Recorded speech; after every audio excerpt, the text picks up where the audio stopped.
Hello everybody, it's Vaultboyhunter. It's fairly late. I should be sleeping, but instead I'm going to talk about some magic cards. This week we're going to be talking about alliances. One of my favorite sets from old Magic, the olden days before New World Order or Modern Design got rolling.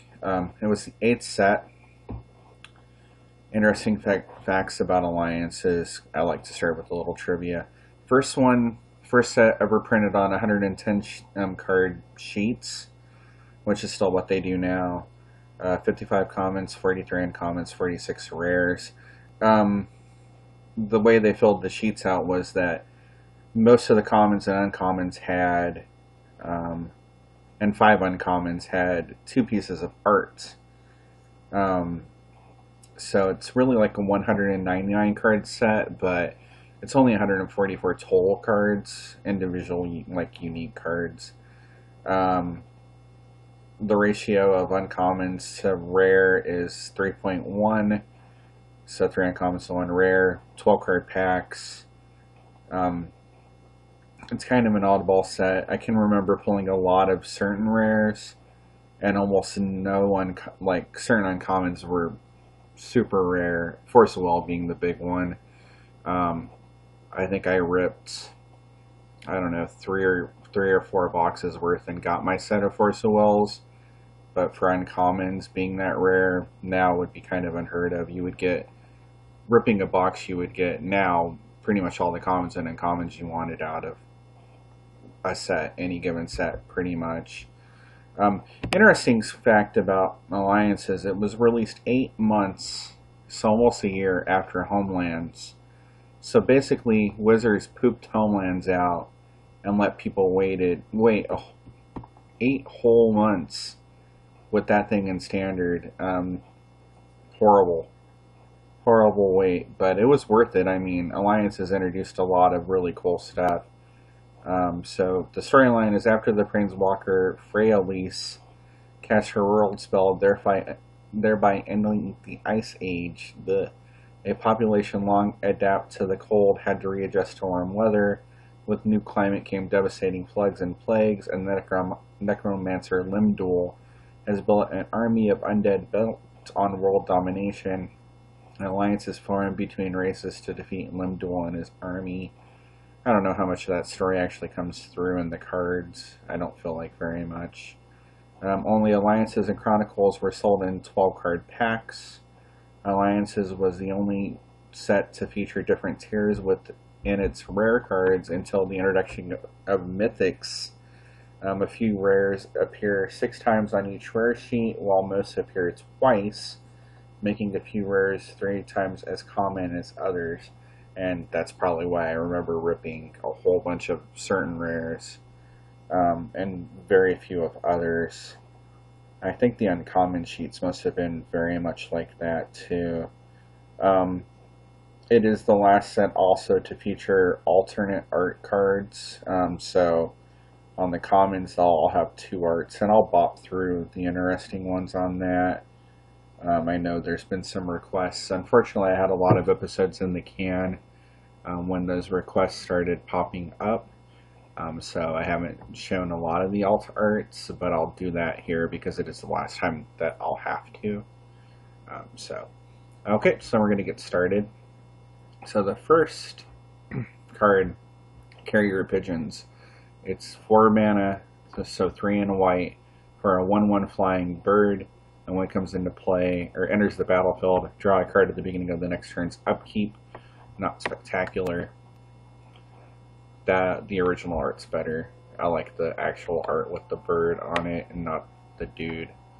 So next up is Errand of Duty. So it's an instant for a white and a colorless. Put a 1/1 night creature token with banding onto the battlefield. Pretty simple. I'm not going to read banding because it's a dead mechanic and it's not good. Next up is Exile.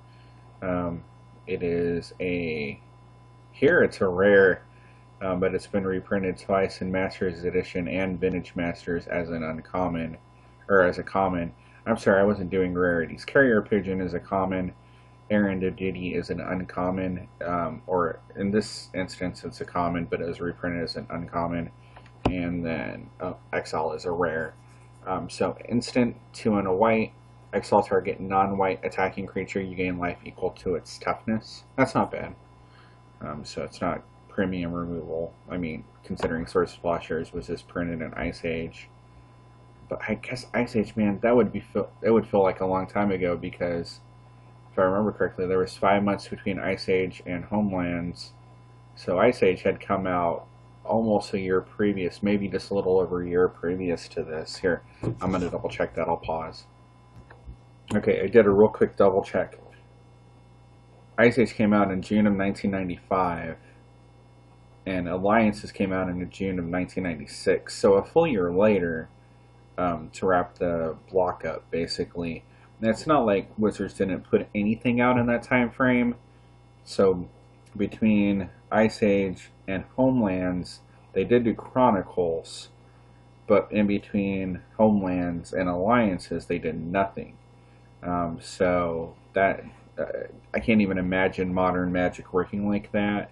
It's kind of a wonder. I mean, considering Homelands was so bad, and there was such a long wait for a better set, it's a wonder they didn't lose a massive amount of player base, especially at that point, because this is the, let's see, it is the 8th set.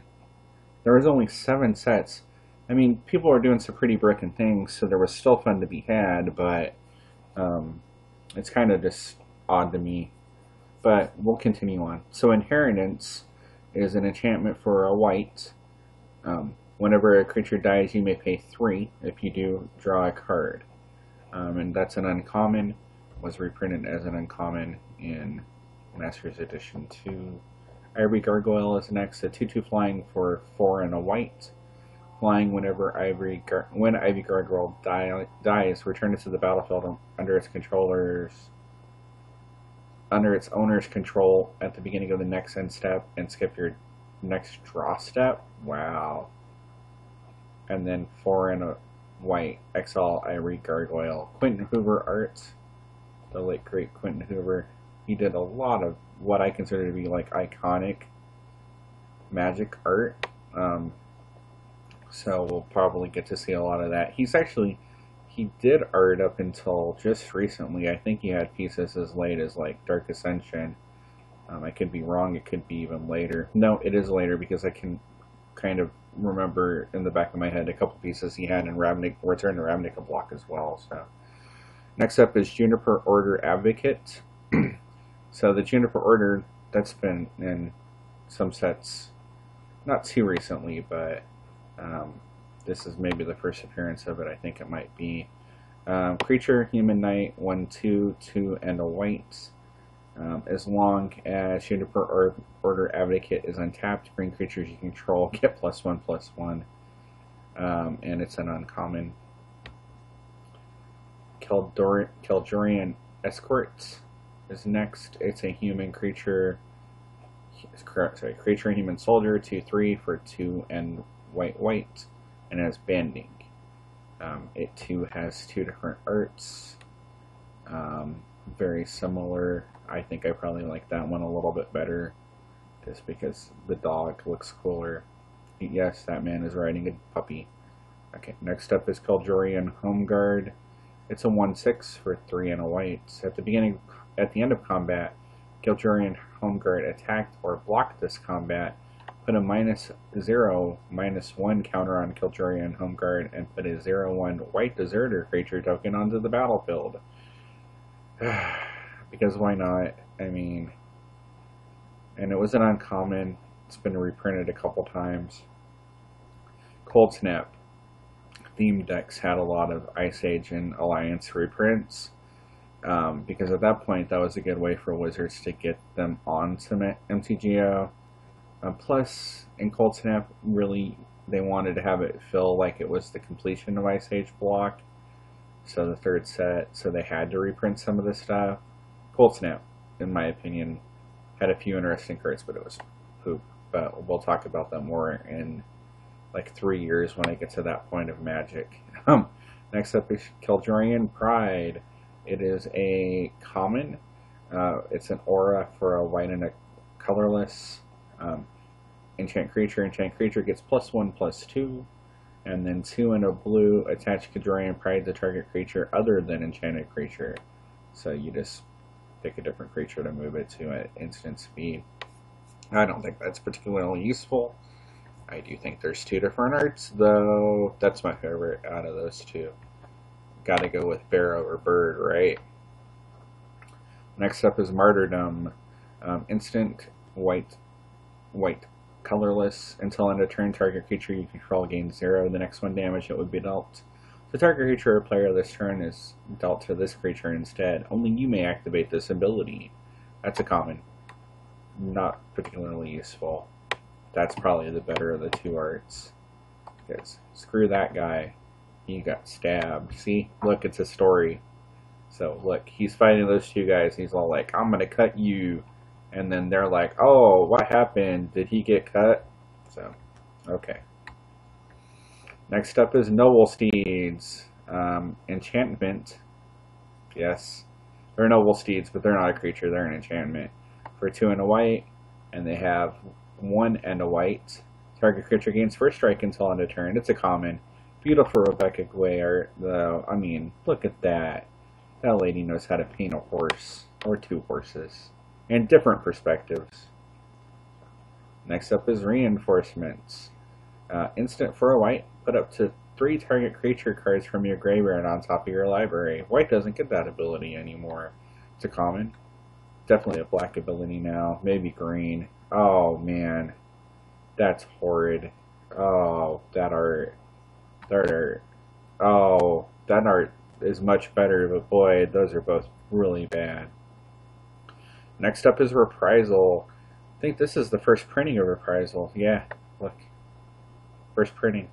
It got reprinted, and it's been reprinted a bunch after, but... so Reprisal, 1 and a white for an instant. Destroy target creature with power 4 or greater. It can't be regenerated. It has been replaced with Spite the Monstrous for double the cost. I think that's my favorite of the two arts because of the hammerhead troll demon guy. Instead of just a dragon. Dragons are so passe. Next up is Royal Decree. Enchantment, 2 white. Cumulative upkeep, white. Whenever a swamp, mountain, black permanent, or red permanent becomes tapped, Royal Decree deals 1 damage to that permanent's controller. So that's a double hoser. There's a cycle of those in the set. It's a rare. It was reprinted as a rare. Does not feel like a rare, but they don't print hosers like that really that vague or vast anymore. So next up is Royal Herbalist. It's a human cleric 1/1 for a white. 2, exile the top card of your library. You gain 1 life. Or don't pay that card. I mean, just don't play it. That's better art. I don't know. That guy's pretty cool. I think Douglas Schuler must work off of photographs because both of those look like somebody had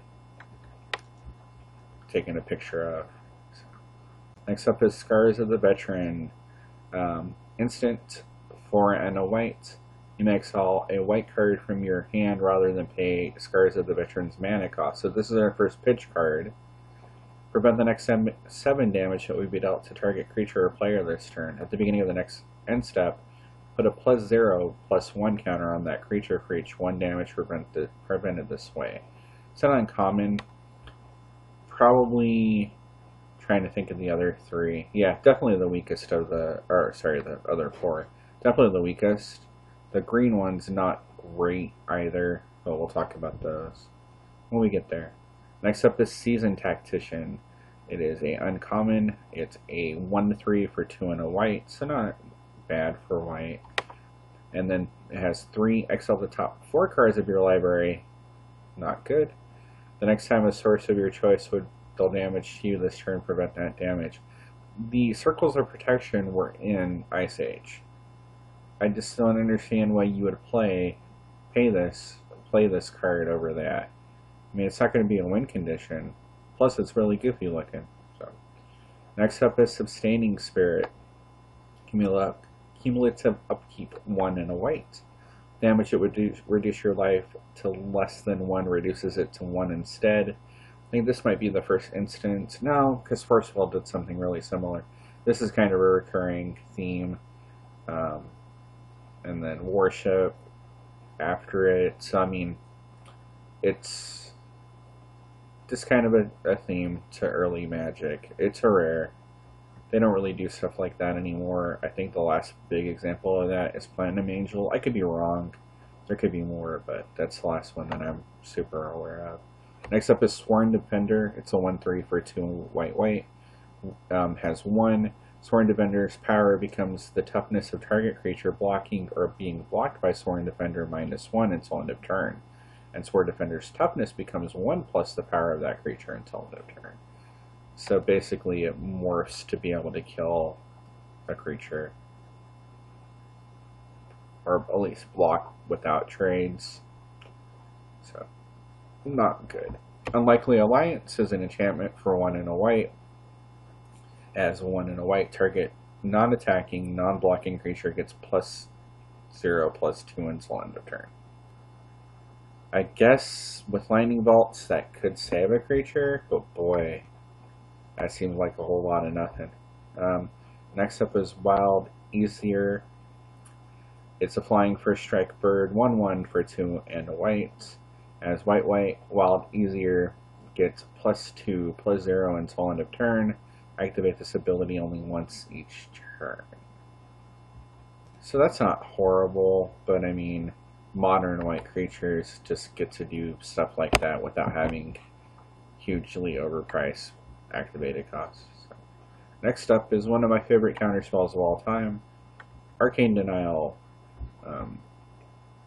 Typically I would play it because it was easy to splash. Personally, if I had the game locked down, I wouldn't really care if my opponent was drawing extra cards. So I was drawing extra cards, and I was typically ahead of them. The Richard Kane Ferguson art is spectacular on both versions. That's probably my favorite of the two. Played the hell out of this card. So counter target spell, its controller may draw up to 2 cards at the beginning of the next turn's upkeep. And you draw a card at the beginning of the next turn's upkeep. So it's kind of like a super slow cantrip. And they can choose to draw any number of the cards. So sometimes you would catch somebody who didn't know that, for whatever reason, at the beginning of Magic, that drawing extra cards was good, afraid they were going to get decked and not draw them. So next up is Awesome Presence, and I can tell you without reading it that it's probably not going to live up to its name. It's an aura for a blue enchant creature. Enchanted creature can't be blocked unless defending player pays 3 for each creature he or she controls that's blocking it. Yeah. Okay, next up is Bedthick Explorers. This is the image that was on every pack. It was kind of cropped. You can't see my cursor because I have the setting checked off, but it was cropped kind of from waist to head, basically, and then kind of just like at the shoulder width, and then the background was black instead of being all cool and like oceany. So it is a 2/4 Merfolk Scout for 3 and a color, or 3 and a blue. Has tap, untap a land an opponent controls. That sounds safe. Add 1 mana of any type that land can produce into your mana pool. Very odd ability for blue. The ability is not targeted anymore, so that was changed in 04. Tapping a tap land an opponent controls is part of the cost ability. If no opponent controls a tap land, the ability can't be activated, which makes sense. Types of mana are white, blue, black, green, and colorless. I don't know why that has to be part of the rulings. Let's see if there's any. That's kind of weird. But it was a common. I'm surprised this doesn't see play in Pauper, because playing 2/4s that don't drain your opponent for a bunch of life for 4 is super good, right? No. Browse is next. I love the Foglio art on this. He's just like an orc that's going to town on some books. Okay. Enchantment 2 blue blue, and then activate 2 blue blue. Look at the top 5 cards of your library. Put 1 in your hand and exile the rest. So definitely something that blue like to do, but blue doesn't get repeatable card draw effects like this anymore. Not like this. That might be attached to like a creature and cost like 6 mana for the late game and limited, but it doesn't get something it can do that early and that reliably. And enchantments are, in non-enchantment heavy sets, are often really hard to interact with. So next up is diminishing returns, a rare. So 2 blue for a sorcery. Each player shuffles his or her hand into his or her graveyard. You exile the top 10 cards of your library. Then each player plays up to 7, draws up to 7 cards. It's kind of like a play off a Time Twister. They tried to fix Time Twister multiple times. I mean, I think they still occasionally try to fix Time Twister. The problem with Time Twister is it's like, because it's so symmetrical, it's hard to fix. I personally don't think this is a very good card. So I guess if you're playing a deck that needs lots of draw 7s, it's definitely a draw 7 for you.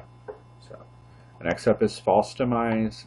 This is an uncommon, so one of the uncommons with 2 different arts. That art I like a little bit better because he's all like, oh, I'm trapped in a cave. Okay, it's an aura, 2 and a blue, enchant creature. When enchanted creature dies, return that card to the battlefield under your control. I remember trying to play this and failing. Oh, it's in masks too. Wow. Okay, next up, Force of Will. Easily the best card in the set, one of the best cards in the whole entire game of Magic. Hands down, like in my top maybe 3 favorite cards of all time. And shocking, they're all blue. This counterspell, and then a rotating set of other blue cards like Brainstorm or Thieving Magpie, any of those type of cards. But Force of Will, amazing. 3 blue. You may pay 1 life, yeah, because blue mages screw you, and exile a blue card from your hand rather than play Force of Will's mana cost, counter target spell. And it costs 5, so I mean it's not outside of the realm of castability. Just an amazing card. 5 stars. Would play in any format that I could play it in, and I would definitely play it in a powered cube. It's just too good. Even though counters aren't necessarily great in limited, it's definitely the type of counter that you would draft. Next up is Foresight. A sorcery for a blue and a colorless. Some amazing Therese Nelson art. The first one, that would be my preferred version. Search your library for 3 cards, exile them, and shuffle your library. I draw a card at the beginning of the next turn's upkeep. I wonder, because it is a common, I wonder. Nope, scratch that. It was not reprinted in a Master's Edition, so it is not online. That's a shame, because that would have interesting interactions with, like, in Pauper with the common Eldrazi processors. We only got a few. Oh no, because that's opponent. Scratch that. This is a horrible card. Moving on. Latnam's Legacy. So it's an instant for a colorless and a blue. Shuffle a card from your hand into your library. If you do, draw 2 cards at the beginning of your next turn's upkeep. That's actually really interesting. It's a common. And it's 2 printings from Ton Wanderstrand. Sorry if you're listening, Tom. It's not bad. It's probably just too slow for Pauper. I mean, drawing out the next turn when you can play Accumulated Knowledge in the same slot and just draw a card. Plus it puts you 2 cards down, so you're really not gaining any card advantage. Okay. Moving on to Library of Latnam. A sorcery for 4 and a blue. An opponent chooses 1. It's a rare, so you know these choices are going to be great. You draw 3 cards at the beginning of your next turn's upkeep. So slow Ancestral Recall, or you search your library for a card, then put that card into your hand, then shuffle your library. It's 5 mana. I don't think that's particularly strong. So next up is Phantasmal Sphere, Mark Teenan art. alliances. It's a rare. Has not been reprinted on MTGO. At the beginning of your upkeep, put a +1/+1 counter on Phantasmal Sphere. Then sacrifice Phantasmal Sphere unless you play 1 for each 1/1 counter on it. When Phantasmal Sphere leaves the battlefield, target opponent puts an XX blue orb creature token on with flying on the battlefield, where X is the number of 1/1 counters on Phantasmal Sphere. Hard pass. 0 for 0. No stars. Okay. Next up is Soldavi Heteric. Whatever. It's too late. 2 and a blue. For a human cleric, it's a 2/2, and then white tap. Prevent the next 2 damage that we beat off the target creature this turn. Target opponent may draw a card. And that's something that kind of, I like that art better, because it's all like, oh, come at me, bro. Blue, for some strange reason, started to have a, if I do something, you get to draw a card. Arcane Denial was the first one. So that was just kind of an odd sub-theme. I think, again, they were just trying to torque blue back. But good blue mages knew not to play crap like that. So. Okay, Human Wizard, Soldavi Sage. It's a 1 and a blue. Tap, sacrifice 2 lands. Oh, because that blue loves to sacrifice lands. Draw 3 cards and then discard 1 of them. So, again, you're not really gaining card advantage. It is reusable, but it's not great. And I like that one better because she kind of looks like Walter Noble or John Noble from Fringe. Walter or Walternate. So, but like sexy. Okay, so moving on. Spiny Starfish, a uncommon, 0/1 for 2 and a blue. Blue, regenerate Spiny Starfish. At the beginning of each end step, a Spiny Starfish regenerated this turn. Put a 0/1 blue Starfish token creature on the battlefield for each time it regenerated this turn. How often are you going to mass regenerate something, and how often is a 0/1 going to be useful? Most of the time, the answer to both of those questions is never and never. So, next up is Stormcrow. Is this the first printing? Yes. Quite often, uncontroversially, picked to be the most powerful magic card of all time. It's a 1/2 flying bird for a blue and a colorless. Moving on. Storm Elemental. Not as good as Stormcrow, but let's not have Stormcrow be our metric moving forward, folks. Storm Elemental is a 3/4 flying elemental for 5 and a blue. It was an uncommon. It has blue, exile the top card of your library, tap target creature with flying, and blue, exile top target card of your library. If exiled card is a snowland, Storm Elemental gets +1/+1 until end of turn. That seems like you're really gambling on making him a 4/5, and a 3/4 is not bad, but a 3/4 for 7 is pretty bad. Blue didn't get effective creatures until much later in Magic, and even then, not nearly as effective as black or green or red. So, my wife just texted me. I'll be right back. Okay, next card is Suffocation. This is a hoser of some sort. Instant blue and a colorless. Cast Suffocation only if you're dealt damage this turn by a red instant or sorcery. Suffocation deals 4 damage to the controller of the last instant or sorcery spell that dealt damage to you this turn, and draw a card at the beginning of the next turn's upkeep. It was an uncommon, not really an effect blue gets anymore. Blue still can fight with red occasionally, but it's never damage like that. Next up is Thought Lash, a card that I grew to hate. It was playable in Heirloom, because people could just get their whole library into the graveyard or something. It was odd. I can't really remember the combo because it was like 3 years ago or something like that. Somebody can comment on it. But enchantment, 2 blue, cumulative upkeep, exile the top card of your library at the beginning of your upkeep. I'm not going to read cumulative upkeep out. I've done it multiple times in the last few reviews. So, when a player doesn't pay Thought Lash's cumulative upkeep, that player exiles all the cards from his or her library.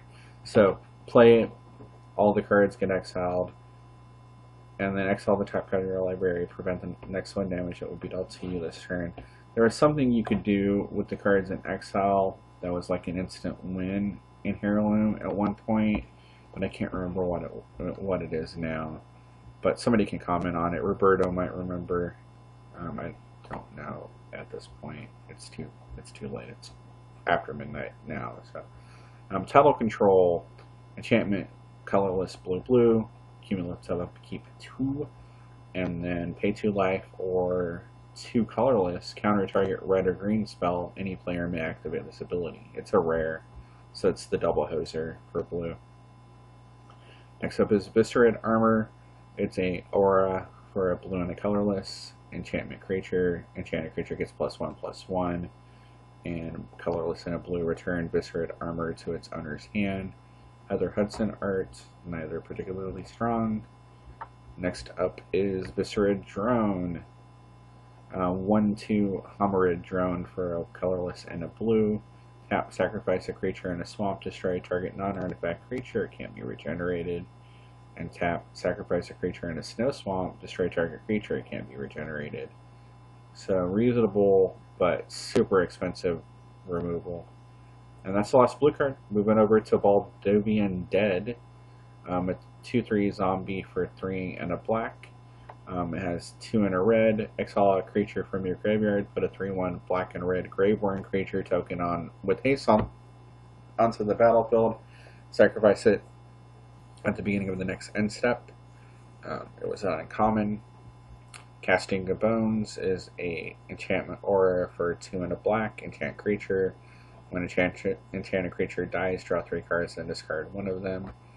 Not particularly good. I like that art a little bit better. I like Anson Maddox arts pretty much all the way across the board. The Contagion, this is the Black Pitch spell. You may pay 1 life and exile a black card from your hand rather than casting Contagion's mana cost. Distribute 2 -2/-1 counters among 1 or 2 target creatures. So basically, this instant speed good removal at this point because a lot of creatures were really small. So, like Disease Vermin, which is next and uncommon, whenever Disease Vermin deals combat damage to a player, put an infection counter on it, on the Disease Vermin, mind you. At the beginning of your upkeep, Disease Vermin deals X damage to target opponent previously dealt damage by it, or X is the number of infection counters on it. Really, when you think about it, the infection counters that are going to be on it are going to be between 0 and 0 because it's a freaking 1/1 with no evasion. So, next up is Dystopia. So, a colorless black for an enchantment. Cumulative upkeep, pay 1 life. At the beginning of each player's upkeep, that player sacrifices a green or white permanent. This is the black double hoser. It's a rare. Not much more needs to be said. Fatal Lore is next. 2 black. An opponent chooses 1. You draw 3 cards, or you destroy up to 2 target creatures that player controls. They can't be regenerated. The player draws up to 3 cards. I mean, so situational, and they're almost always going to pick that second one because they're just going to replace any creatures that you kill right away, pretty much. And it's not so you can slot it in and then do things after it because it does cost 4. So, not good. Next up is Feast or Famine. It is a common, so it has 2 arts. I do prefer that one because it's all like, do you want to get stabbed or do you want that zombie thing to get you? Okay, so choose 1. Oh, sorry, instant 3 and a black. Choose 1.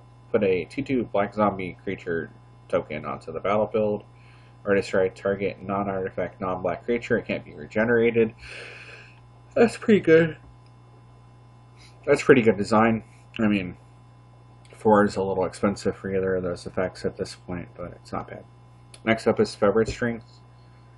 Instant 2 and a black.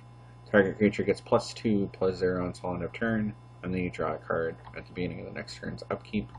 It's Brian Snoddy art, and they are both pretty reprehensible. So, next up is Insidious Bookworms. We have Greg Simonson art.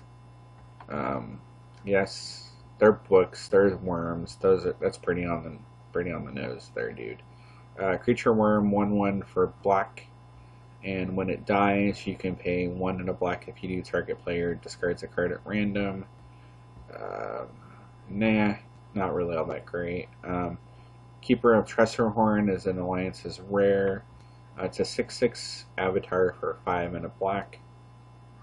Whenever Keeper of Tressorhorn attacks and isn't blocked, it assigns no combat damage this turn, and target defender loses 2 life.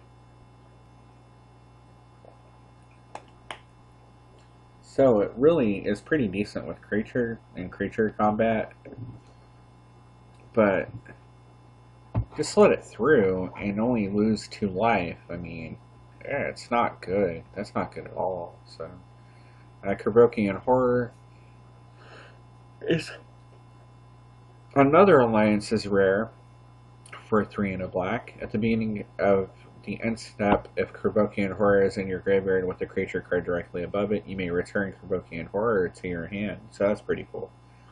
And 1 sacrifice a creature, Kerbrokian Horror deals 1 damage to target creature or player. So not great.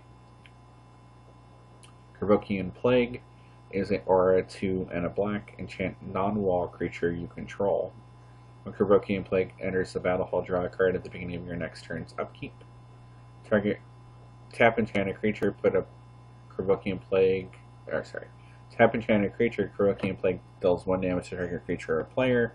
Put a -0/-1 counter on enchanted creature. Activate this ability only if enchanted creature is untapped. Hard pass. Too many words for a -0/-1 counter. Next up is Limdol's Highguard, 2/1 skeleton for 1 black. It's a common. First strike, 1 and a black to regenerate. So pretty simple. Solid, not spectacular. Next up is Misinformation with some more really cool Richard Kane Ferguson art. Instant black. Put up to 3 target cards from an opponent's graveyard on top of his or her library in any order. Why you would do that, I don't understand. Next up is Phantasmal Fiend. I mean, even if you're putting lands on top, like, they're still able to play lands and play additional spells. It's only good on empty hand. I mean, it's not super great. So, next up is Phantasmal Fiend. This is a common. Was reprinted in a Modern Masters as a common, so it must be pretty horrible. It's a 1/5 illusion for 3 and a black. Black Phantasmal Fiend gets +1/-1 until end of turn, and a 1 and a blue. Switch Phantasmal Fiend's power and toughness until end of turn. Not great. Definitely not pauper playable. Next up is Phyrexian Boon. So for 2 and a black, it's an enchant creature, or enchanted creature gets +1/+1 as long as it's black. Otherwise, it gets -1/-2. So take that, non-black creatures, for being not black and stuff. Next up is Ritual of the Machines. This is one of the cards that I really liked from the set, even though it's not great. 2 black. As an additional cost to cast Ritual of the Machine, sacrifice a creature. Gain control of target non-artifact, non-black creature. Moving on. Sildavi Aidenate. I'm probably not saying either of those words right. It's a human cleric. It's a 1/2. It's 1 and a black. Tap. Sacrifice a black creature or artifact creature. Add to your mana pool any amount of black equal to the sacrificed creature's converted mana cost. Not good. I mean, you're sacrificing something that you spent mana on. That art is amazing. I want that art on every Magic card from now on, please. Can you hear me, wizards? Next up is Stench of Decay. Instant 1 black. Non-artifact creatures get -1/-1 until end of turn. It's a common. It's just 3 mana. That's too much. Next up is Stromglad Spy. A 2/4 human rogue for 3 and a black. Whatever that attacks and isn't blocked, you may have defending player play with his or her hand revealed for as long as the spy remains on the battlefield. If you do, the spy assigns no combat damage this turn. Not good. Next up is Swamp Mosquito. Oh, yeah. They're definitely mosquitoes. I mean, they're 0/1 insects for 1 and a black. They have flying. When it attacks and isn't blocked, defending player gets a poison counter. Poison, they just randomly. That's the last black card. Moving over to red. Ancient of Strong Lad. It's a 1/1 for a red. It's a common. It has 2 arts. They're both the same chick dude. So red, add a black tier mana pool. So it's a filter dude. You get to play some swamps. I mean, that works too. Next up is Vaultboyhunter, or as it was known at one point, the second coming of Juzum Jijin. And the problem is that discarding a card at random is a hit to card advantage, and that was starting to matter. Human Barbarian 5/5 for 2 red. When Vaultboyhunter enters the battlefield, sacrifice it unless you discard a card at random. This is not good. Just not good. Vaultboyhunter Warmakers, it's a 3/3 for 4 and a red. Haste, and it has Rampage 1. Rampage is almost dead at this point. I don't think we see it too much more often. That one's better because that dude, the dude with the club, he's all like, let's go eat at Arby's. Okay. Next up is Bestial Fury. Enchantment Aura, enchant creature for 2 and a red. Bestial Fury enters the battlefield, draw a card at the beginning of the next turn's upkeep. And whenever enchanted creature becomes blocked, it gets +4/+0 and gains trample until end of turn. Yeah, I like the first art better. That he's all like, yo, I'm the bro that's gonna come at you, bro. Okay. Next up is Burnout. 1 red instant. Counter target spell if it's blue and draw a card at the beginning of the next turn's upkeep. It's an uncommon. That was a common that would see play in Pauper. That's pretty decent. And it's got Jaya Balred on it, so. Next up is Chaos Harlequin. All these Chaos cards are pretty unplayable. 2/4 for 2 red. Red, exile the top card of your library. If the card is a land card, Chaos Harlequin gets -4/-0 until end of turn. Otherwise, it gets +2/+0 until end of turn. Rare, completely unplayable. Cool art, bad card. Next up is Death Spark. This is uncommon, so the rarity drop. Dan loves this card because it's super grindy. It's pretty good in Pauper Goblins because it gives a little bit of reach where you need it. So, Death Spark deals 1 damage to target creature or player. At the beginning of your upkeep, if Death Spark is in a graveyard with the creature card directly above it, you may pay 1. If you do, return it to your hand. So, pretty cool. Next up is Enslaved Scout. It's a Goblin Scout, 2/2, 2 and a red. And it has 2. Enslaved Scout gains Island Walk until end of turn. Some more awesome Rebecca Gway art. Well, that one's not great, but that one's pretty cool. Take that, Goblins. Next up is Gorilla Shaman. Yes, one of the more expensive online commons. It is red 1/1, and then it has XX1, destroy target non-artifact creature, or non-creature artifact with converted mana cost X. So, often referred to as Mox Monkey, because you pay 1 to destroy target Mox in Vintage. So it's pretty cool. Super expensive online. Super expensive. I don't think there's just not very many of them. There's only in Modern Masters 2, and then in the Cold Snap theme decks, and nowhere else. And I don't think Modern Masters 2 was particularly heavily drafted. I was away from the game during that time frame, but it doesn't seem like it was. I think 1 was because it had the duels in it. But next up is Gorilla Warcry. So it's an instant for 1 and a red, featuring gorillas on it. Cast Gorilla Warcry only during combat before blockers are declared. Creatures can't be blocked this turn except for by 2 or more creatures, so they gain menace basically. And draw a card at the beginning of the next turn's upkeep. I wonder if that says creatures gain menace or something along those lines. So, okay, moving on to Guerrilla Tactics. Guerrilla Tactic deals 2 damage to target creature or player. When a spell or ability opponent controls causes you to discard Guerrilla Tactics, Guerrilla Tactics deals 4 damage to target creature or player.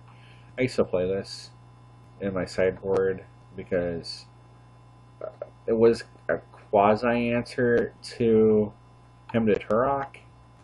I mean, it wasn't a great answer to Hymn to Turok, but it was an answer to Hymn to Turok, so that made it something rather than nothing. So it's weird that in a set with a guerrilla theme, the guerrilla tactics that it was the guerrilla warfare, not guerrilla warfare. So very annoying to me.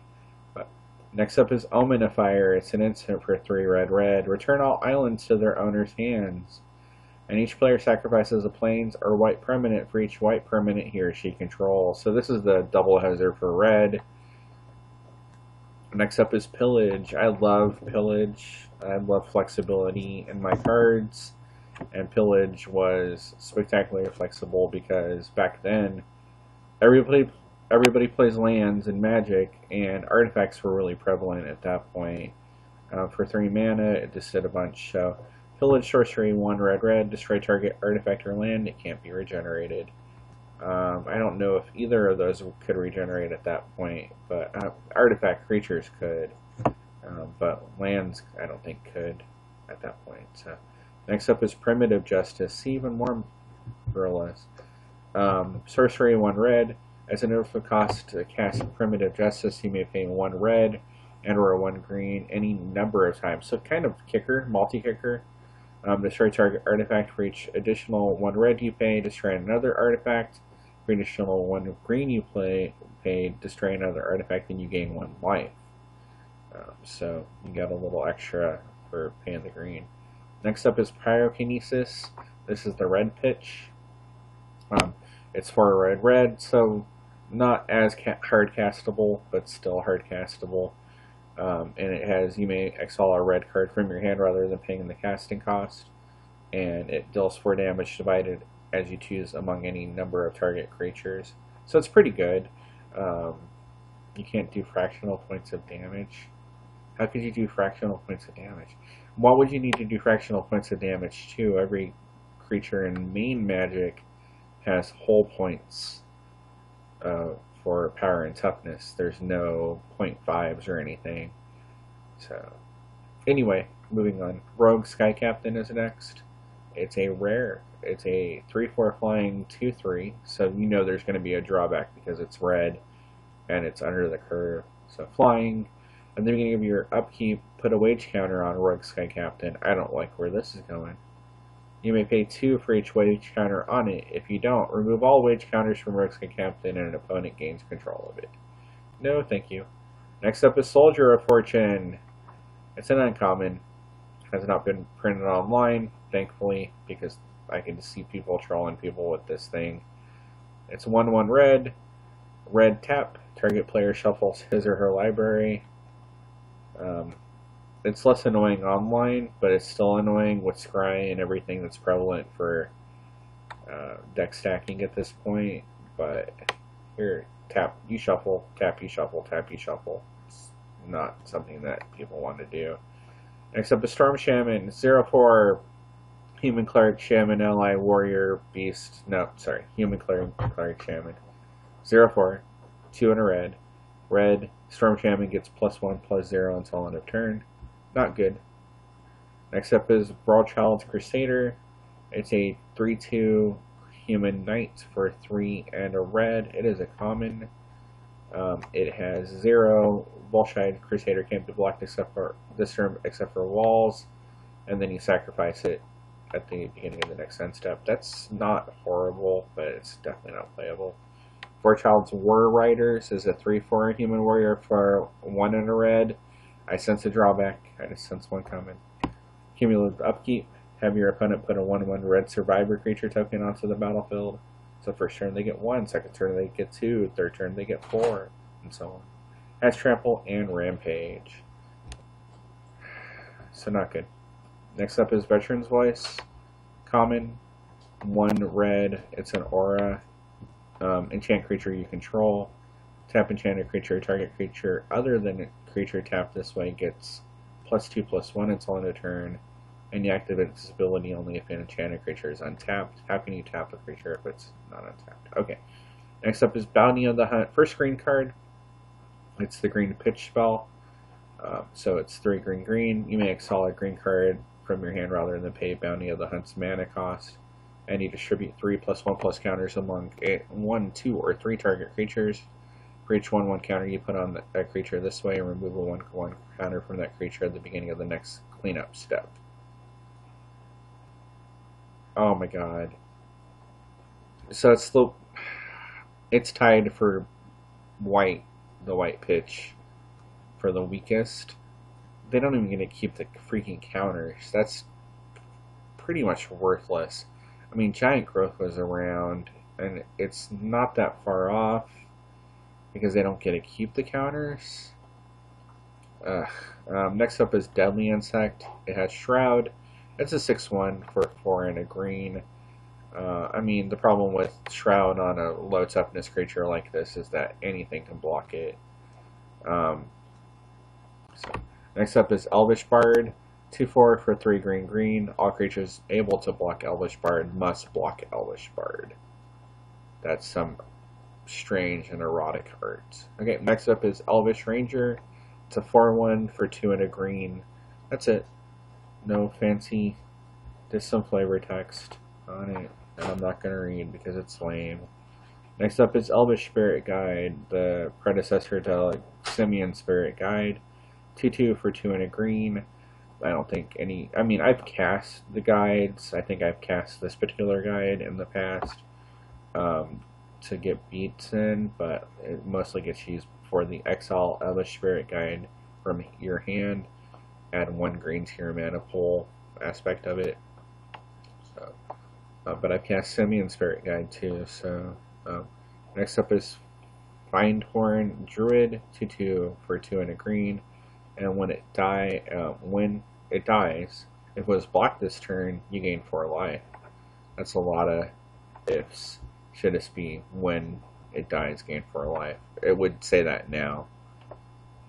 So next up is Gargantuan Gorilla. The Gorilla theme was added late in development, so maybe that's why Gorilla Tactics is humans and not monkeys. It's just kind of it stands out to me as being something that was crammed in by creative,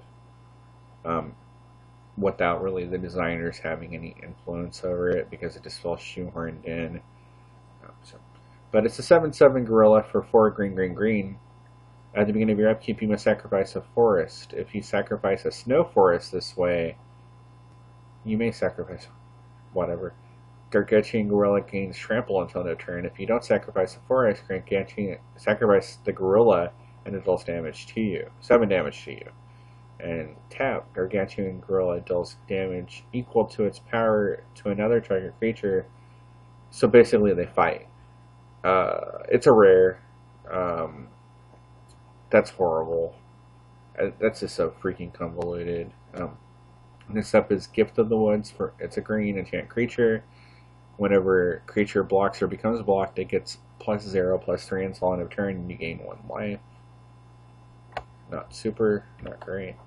I mean, that incidental life gain is something that Magic has got to the point now where it's good, but that's just not a good card. Next up is Gorilla Berserkers. It's common from alliances. That art's cool. Some Planet of the Apes stuff right there. Trample, Rampage 2. And it can't be blocked except for 3 or more creatures. So it's got Super Menace. But that just flies in the face of Rampage. Well, no, I guess it doesn't. That's one of the few ways that Rampage could get useful, because to block it, your opponent's got to block it with 3 creatures, so it's going to get Rampage twice. The thing is, at 2/3, they're just not going to block the freaking things. Why bother? So next up is Gorilla Chieftain. It's 2 green for a 3/3 ape, and it has 1 and a green. Regenerate Gorilla Chieftain.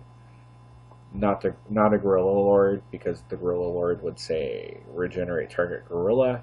It does not. So. Next up is Hellstorm. It's 1 green green. Hellstorm deals 2 damage to target to each attacking creature and 1 damage to you for each creature you control. So next up is Kesa. I remember liking Kesa a whole bunch because I was playing green quite a lot at this point because I was still fairly new to Magic. Legendary creature, Elf Druid 2/3, 3 green green, and then green creatures you control get +1/+1. Pretty simple. I mean, 5 mana is a whole bunch. The art on it's gorgeous. So, next up is Nature's Chosen, another gorgeous art. Enchantment Aura green, enchanted creature you control. 0 untap, enchanted creature, activate this ability only during your turn and only once each turn. And then tap enchanted creature, untap target artifact, creature, or land. Activate this ability only if enchanted creature is white and untapped and only once each turn. So you're pretty much only going to ever use that on like a mana elf. So Nature's Wrath is an enchantment for 4 green green. And it's a rare. At the beginning of your upkeep, sacrifice Nature's Wrath unless you play green. Whenever a player puts an island or blue permanent on the battlefield, he or she sacrifices an island or blue permanent, and does the same thing for swamps. It's the double hoser for green. It's not good. Not good. Next up is Splintering Wind. It's an enchantment for 2 green green. It's a rare. It's Ron Spencer. Splintering Wind deals 1 damage to target creature. Put a 1/1. For 2 and a green, Splintering Wind deals 1 damage to target creature. Put a 1/1 green splinter creature token onto the battlefield. As flying, cumulative upkeep green. When it leaves the battlefield, it deals 1 damage to you and each creature you control. So, too much. It's not good. So, next up is Taste of Paradise. Another double art card. I like that one maybe a little bit better. Sorcery, 3 and a green. As an additional cost to cast Taste of Paradise, you may pay 1 and a green any number of times. So multi-kicker again. You gain 3 life plus 3 life for each additional 1 and a green you paid. So next up is Tornado. I'm from Kansas. We don't joke around about tornadoes. No, I've only been in maybe 2. Tornado enchantment, 4 and a green. Cumulative upkeep green. So 2 and a green to pay 3 life for each velocity counter on velocity counter. Oh wow! So took me a second to wrap my brain around that. So 2 and a green, pay 3 life for each velocity counter on Tornado. Destroy target permanent and put a velocity counter on Tornado. Activate this ability only once each turn. So if you had 8 mana, you could drop the Tornado, get rid of a permanent, and then not pay the upkeep and have spent 8 mana on a removal spell. But I mean, no, that's horrible. Forget it. Undergrowth, instant green. As an additional cost to cast Undergrowth, you may pay 2 and a red, so kicker kind of. Prevent all damage, combat damage that would be dealt this turn. If the additional cost is paid, Undergrowth doesn't affect combat damage that would be dealt by red creatures. So if you're playing red-green, red heavy on creatures, you can still blow them out. It's a little bit better than Fog. I guess it's considered to be strictly better, but I don't necessarily consider it to be strictly better because it does require the other colors. So next up is Whipvine, 1/4 plant wall for 2 and a green. Defender Reach. You may choose not to untap Whipvine during your untap step, and then tap target creature with flying blocked by Whipvine. That creature doesn't untap during its controller's untap step for as long as Whipvine remains tapped. It is a common. I like that one better because it's all like, screw you bird, I'm a Whipvine. Okay.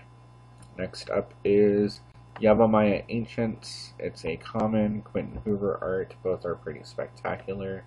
I feel like most of his art was. 2/7 Tree Folk for 3 green. And green Yavimaya Ancient gets +1, -2 until end of turn. 3/5 isn't bad. I mean, it's probably going to trade quite a bit.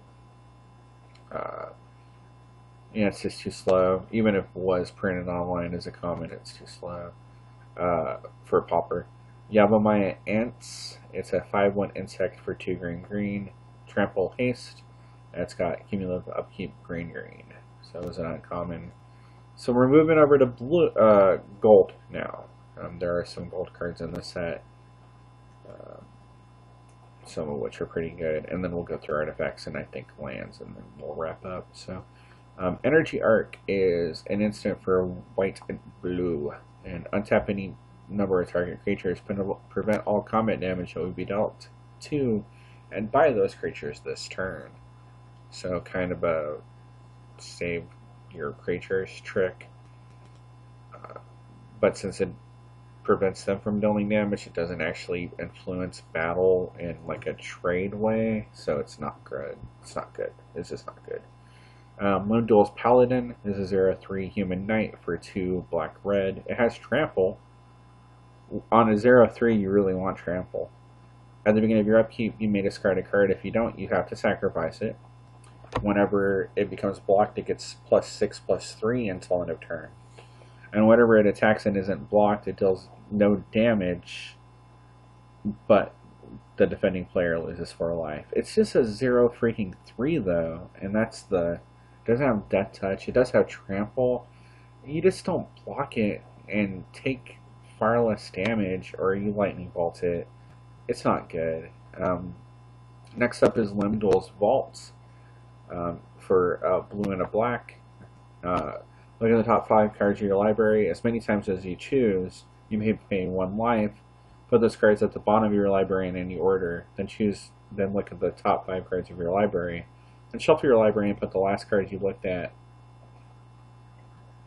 this way on top in any order. So it lets you stack your library and look through your library to get the perfect stack that you want, and it costs you 1 mana each time. So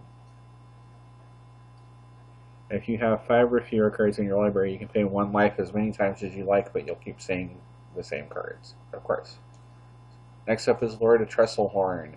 It's a 10/4 for colorless Grixis, or blue, black, red. When it enters the battlefield, you lose 2 life. You sacrifice 2 creatures, and a target opponent draws 2 cards. It's a rare, and it has black regenerate, Lord of Trestlehorn. All of that for something that's chump blockable. I mean, it's awesome art, but it's not an awesome card. So next up is Misfortune. It's a colorless with Jund or black, red, green. An opponent chooses 1. It's a sorcery rare. You may put a 1/1 counter on each creature you control and gain 4 life, which is really strange for Jund. And you may put a -1/-1 counter on each creature that player controls, and Misfortune deals 4 damage to him or her. They're probably going to give you the counters in life, because the other one's far worse. Next up is Nature's Blessing, so 2 white, green. Green, white, discard a card, put a 1/1 counter on target creature, or that creature gains banding, first strike, or trample. And that lasts indefinitely, so it's not until end of turn. So kind of strange. How would you keep track of that in any given game? I guess it would be fairly easy with counters, but still kind of a strange effect. Discard a card. Felfgriff, or Feldegriff? I think I got there, folks. I got there. It's a legendary creature. It's a 4/4. It's a hippopotamus with wings, of course. Has white with Bant, so white, blue, green. Green, it gains trample until end of turn, and target opponent puts a 1/1 green hippo creature token onto the battlefield. White, it gains flying until end of turn, and target opponent gains 2 life. And then blue, return it to your hand, target opponent may draw a card. So it's not bad. I mean, it was definitely playable at that point of the game. It's probably not great now, but I remember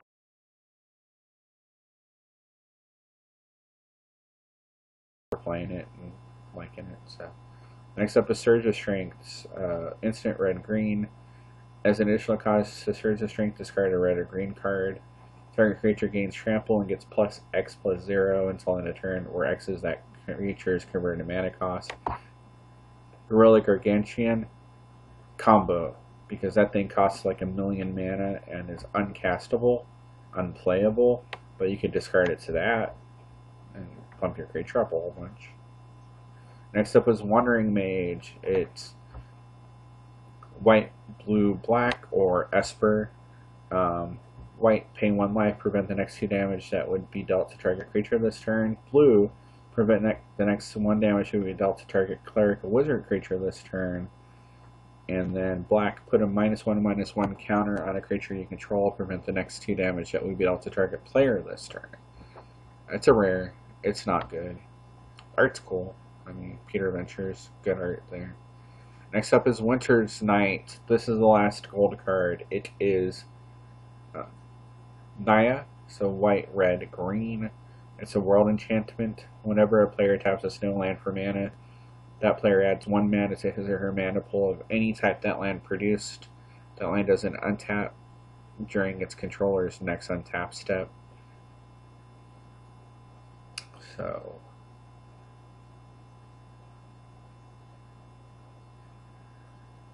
that is not good. Okay. Next up is Aether Glider. It's a 2/1 bird flying for 3, and it can't block. It's pretty simple. I mean, you're really not blocking with a 2/1 flying creature very often, unless it got like Death Touch, like the bat from Battle for Zendikar does. I think so. Good card unlimited, so that's probably pretty decent unlimited too. So next up is Ashnod Silex.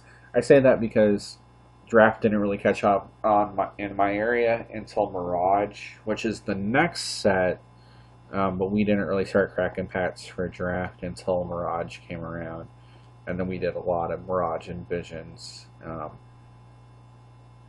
That's when we started drafting heavily, but I think that's just when Draft kind of hit all the way everywhere Magic was at. Was right around when Mirage started, because Mirage was the first set kind of designed for it. So next up is Ashnod Silex 2. It's an artifact. It has 3 tap. Target player looks at the top 3 cards of his or her library, puts 1 of them back on top of the library, and then exiles the rest. I'm pretty sure Millstone was around at this point. That's pretty much all I should have to say. Next up is Astrolab. 3, 1 tap.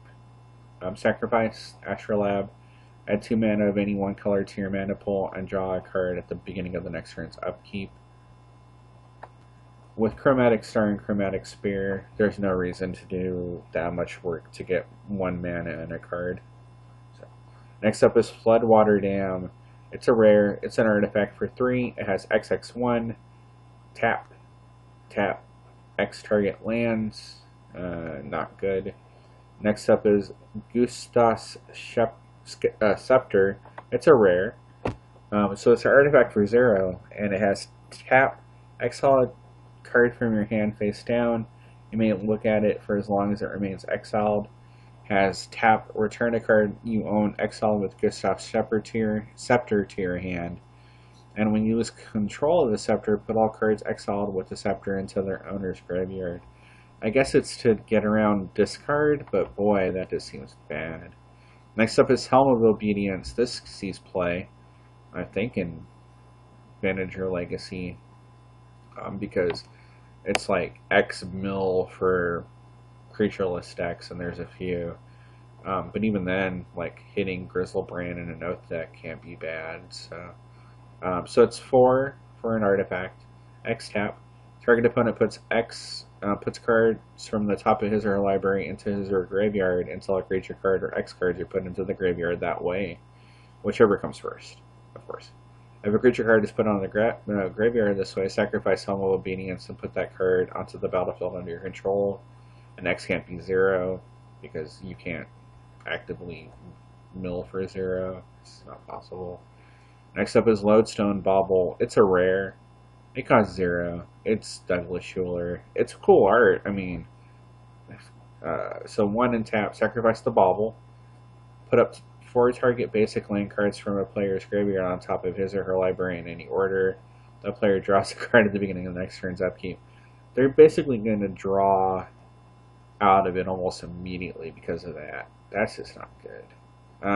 Next up is Mishra's Groundbreaker. So it's an artifact for 4 mana. It's an uncommon.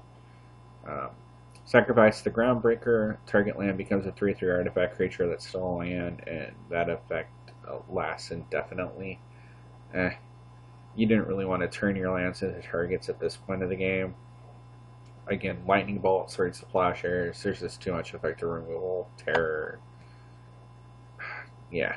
Next up is Mystic Compass, 2, and then 1 tap. Target land becomes the basic land type of your choice until end of turn. It's an uncommon. Next up is Phyrexian Devourer.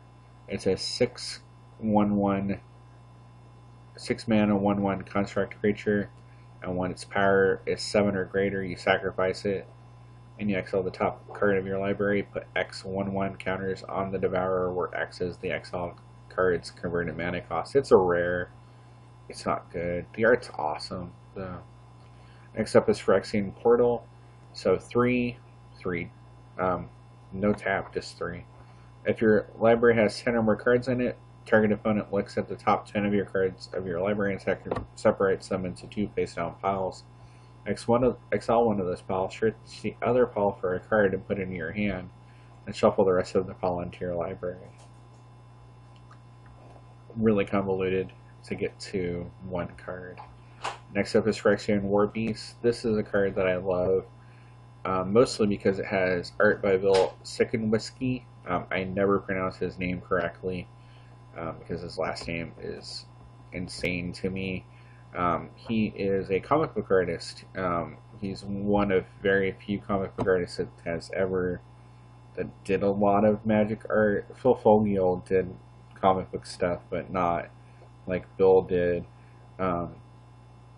He did art for Daredevil, Elektra, so really cool. He did a lot of like mixed media artwork, and a lot of his stuff was just super trippy, and I love it. Plus it's a 3/4 for 3, which is really cool. The problem with it is that when it leaves the battlefield, you sacrifice a land, and it does 1 damage to you. And at this point of the game, land destruction was real. I mean, I think this is pre-waste or strip mine getting banned, and then there were some 2 casting cost land destruction spells floating around, so you couldn't really risk your lands. Next up is Scarab of the Unseen. 2 for the casting cost. Tap, sacrifice Scarab of the Unseen. Return all enchantment auras attached to target permanent you own to their owner's hands, and draw a card at the beginning of the next turn's upkeep. Next up is Shield Spear. It's a 0/6 wall for 0 defender. Whenever it blocks, you put a -0/-1 counter on it. I think at one point Love Train was running this as part of its combo. If not Love Train, one pauper deck was. It might be the Banishing Knack combo that never really caught on because it was like a 5-card combo, and it's just too slow. Unlike Love Train, which is it's really just a 2-card combo. 3 if you really want to get ahead a lot quicker, but I'll have to look around. I probably won't look around, but it was at one point quasi expensive online, probably just because there's just not a lot of them online. So next up is Soul Grail. It's a 3 casting cost artifact. When it comes into play, you choose a color, and then you tap to add 1 mana of the chosen color to your mana pool. It's a common online. It's just too slow. When we get effects like that in modern Magic, they produce all colors, and they often have extra effects. Like there's one in Innistrad block that when it came into play, you put a card from the graveyard onto the bottom of your library, and then it produces any color of mana. So next up is Old Dolby Dicker. It's an artifact for 2, and it has 2 Put the top card of your graveyard on the bottom of your library. It's a rare. That and Browse were combo-y. They had a lot of interaction. Even though Browse exiled, it still let you constantly have cards to replay and so on. The art on it's really cool. Next up is Soldavi Sentry. It's a 1/1 soldier for 1. Has 1 regenerate, or choose target opponent, regenerate Soldavi Sentry. When it regenerates this way, that player may draw a card. It's a 1/1. Just freaking let it die. Don't give your opponent card advantage. Next up is Soldavi Stream Beast. This is the other set that Bill Sigzanwecki designed. Kind of more representative. This one's more representative of his comic book art. All like strange proportions and lots of ink and organic shapes on inorganic objects. So it's a 4/2. When it becomes tapped, target opponent gains 2 life, and it has 2 to regenerate. It's 5 casting cost. It's not great. I mean, unfortunately, artists don't often get to illustrate great cards. This is Storm Cauldron. This is 5 casting costs for an artifact. Each player may play an additional land during his or her turns, and whenever a land is tapped for mana, return it to its owner's hand. And it's a rare. There are things you could do with that, because this was at the same time like cards like Fast Bond were around, letting you play even additional lands. So, and then Mana Flare and that type of junk too. So, not great, but Urza's Engine is an uncommon. I remember this. I'm ripping this as a rare, so this must have been one of the rares that was slotted into the uncommons that was slotted into the rare spot. And that, or while I was chasing Force of Wills, I just saw this a whole bunch and got really angry because it wasn't a Force of Will. That's probably more likely. It's an artifact creature for 5 for a 1/5 trample, 3, and it gains banding, and 3 attacking creatures banded with Urza Engine gain trample. So I just remember being in the mall in Topeka, having went to I can't remember it was a big video game chain in the States, and they had carried Magic cards, and buying all of their Alliances packs, because I don't know, the Magic nerds in my city, or in the city I grew up in, didn't know that they were selling Magic cards, but I did, because I had been in there getting like a Nintendo game or something a few weeks before. Super Nintendo, probably at that point. No, shoot. Who knows what I was playing video game wise at that point. 96. So probably, it feels like it was pre-PlayStation, but it might have been right around PlayStation. I saw that they were carrying Magic cards. They had Homelands, but I went in there when I discovered that Force of Will was amazing and bought them out. And just remember walking through the mall, ripping packs, and seeing that thing over and over again. So next up is Whirling Catapult. It's a 4 casting cost artifact. 2, exile the top 2 cards of your library, and it deals 1 damage to each creature with flying and each player. It's an uncommon. Next up is the first land, and then we'll be wrapped up. Very few things left. All of the lands are a cycle, basically, so they operate the same way. So first off is Bolduvian Trading Post. When it comes into battlefield, sacrifice it unless you sacrifice an untapped mountain instead. If you do, put the Trading Post onto the battlefield. If you don't, put it into the graveyard. And then it has tap, add 1 red to your mana pool, so it doubles your mana. And then it has 1 tap, it deals 1 damage to target attacking creature. It's probably not the best of all of these. It's not bad. So, Heart of Yavimaya is next. Has the same sacrifice a forest if you don't put it into the graveyard. It has tap, add green to your mana pool, so it doesn't ramp. But then it has tap, target creature gets +1/+1 until end of turn. So it's not bad for what green wants to do. The next up is probably the best of the bunch, and that's called Jorian Outpost. So again, sacrifice the plains if you don't bury controlling an outpost. It's a rare. Tap, add white to your mana pool, and then 1 white tap. Put a 1/1 soldier creature token onto the battlefield. Highly playable. I remember playing them in creatureless decks because it just let you constantly poop out soldiers. So, Lake of the Dead, not bad either. Um, Again, put into the graveyard unless you sacrifice a swamp. Has tap, add black to your mana pool, and then tap, sacrifice a swamp, add black, black, black, black to your mana pool. And then another cycle. No, not even a cycle. It's just kind of a few more oddball, basically utility lands. So School of the Unseen is tap, add a colorless to your mana pool, and then 2 tap, add 1 mana of any color to your mana pool. So a filter land. Next up is Sheltered Valley. As if Sheltered Valley would enter the battlefield, sacrifice it. Instead, sacrifice each other permanent named Sheltered Valley you control, so you only get 1 at a time. Then put Sheltered Valley onto the battlefield. So at the beginning of your upkeep, if you control 3 or fewer lands, you gain 1 life.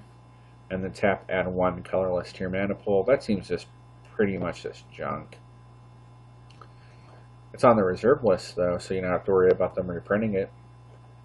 Next up is Soldavi Excavation. If it would enter the battlefield, sacrifice an untapped island instead. This is the blue sack replacement land. If you don't, put it in the graveyard. Tap, add 1 and a blue to your mana pool. So that's cool. It ramps blue, I guess. And then 1 tap. Look at the top card of your library. You may put that card at the bottom of your library. So it's 1 tap, scry 1. I wonder if that's actually became scry 1. Yeah, online. Add 1 tap, scry 1. No, it's not scry 1 because you can't put it on top. No, I guess since it says you may put on bottom, that means that you can't put it back on top. So it could be scry 1 online. Here, I've been using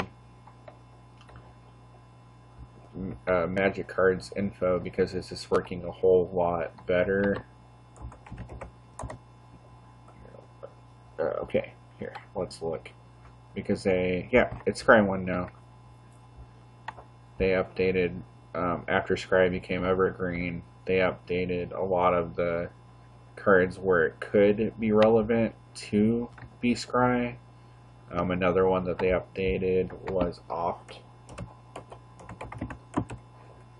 which is just a simple little blue card from Invasion block that never got reprinted. Opt instant scry 1 now, so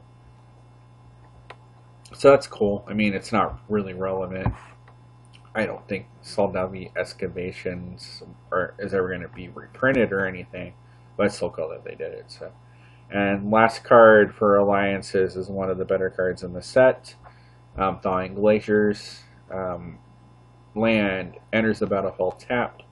1 tap. Search your library for a basic land card, put it on the battlefield tap, then shuffle your library. Return Thawing Glaciers hits under hand at the beginning of the next end step. It's a rare. I remember this being one of the better cards from the set, along with like Force of Will. It introduced the concept of thinning and fetch lands because it came along before the fetch lands and Mirage block. But that's it for Alliances. All in all, like, definitely kind of an oddball set overall because there are some fairly powerful cards out of it, like Force of Will, but then the rest of it is virtually unplayable. And one way that I mentally keep track of that is the fact that I only typed in one thing that I would play in a powered cube out of the entire 144 cards. But that's just kind of the way it goes when it's a powered cube. You don't really want to play low powered cards. I want to play Thawing Glaciers because it has the basic land rider on it. When you can just play the fetch lands that can fetch up anything you want. None of the replacement lands are particularly strong or strong enough. But overall, I mean, still going back to the early days of Magic, it's still one of the stronger sets. Obviously, it wasn't designed not to be broken, because one of the crazier cards in the entire format or entire history of Magic, Force of Will, is included. But all in all, still kind of right where I feel like they started to turn the corner on design and get things a little more under control. So that's it. Next up will be Mirage, which will lead into the Epic Invasion storyline. So thank you for listening this week. Thank you for watching. Please like and subscribe. It really helps us out. You can find us on Twitter at MagicGathStrat, Facebook /MagicGatheringStrat, or on the web, MagicGatheringStrat.com. There you can find articles and free prize-supported leagues. This is all brought to you by our Patreons and CardHoarder.com. If you enjoy this content, please consider supporting us at Patreon.com /MagicGatheringStrat.